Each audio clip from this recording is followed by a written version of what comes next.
আমরা সেই প্রজন্ম যারা হাসিনার গুলির সামনে দাঁড়াতে আমরা ভয় পাই নাই। অতএব কারো ভাঙ্গা ডিমে আমাদের কিছু যায় আসে না। বরং এই ঘটনার মধ্য দিয়ে আবারও প্রমাণিত হয়েছে যে আওয়ামী লীগ একটি সন্ত্রাসী সংগঠন। আওয়ামী লীগ যে জন্মগতভাবে এবং প্রকৃতিগতভাবে সন্ত্রাসী সংগঠন, তারা সন্ত্রাস করবে। তারা বাংলাদেশের মানুষ যারা স্বাধীনতাকামী আছে, বাংলাদেশপন্থী মানুষেরা আছেন, যারা জুলাই অভ্যুত্থানের পক্ষে শক্তি আছেন, তাদের উপরে তারা হামলে পড়বে।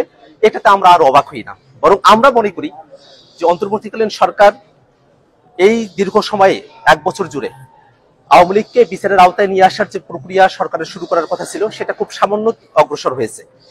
আওয়ামী লীগের যেসব সন্ত্রাসীরা বাংলাদেশ থেকে পালিয়ে এসেছে, তারা বিদেশের বিভিন্ন জায়গায় তারা এখনো সন্ত্রাসের শখ করছে। আমরা অন্তর্বর্তীকালীন সরকারের কাছে আহ্বান রাখবো, যারা দেশে এবং দেশের বাইরে আওয়ামী লীগ এবং তাদের দোসররা সন্ত্রাসের শখ করছে, তাদেরকে অতি দ্রুত বাংলাদেশে ফিরিয়ে নিয়ে গিয়ে তাদেরকে বিচারের আওতায় নিয়ে আসা হবে। এবং আমরা একটা কথা বারবার স্পষ্ট করে বলি, আজকে আমরা যখন নিউ ইয়র্কে এয়ারপোর্টে আমরা নেমেছি, আমরা দেখেছি আওয়ামী লীগের সন্ত্রাসীরা তারা যখন হুঙ্কার দিয়ে আসছিল, তারা যখন নানা অশ্রাব্য গালিগালাজ করছিল। আপনারা জানেন যে আমাদের যুগ্ম সদস্য সচিব তাসিম জারা আপু, তিনি আমাদের সঙ্গে এসেছেন।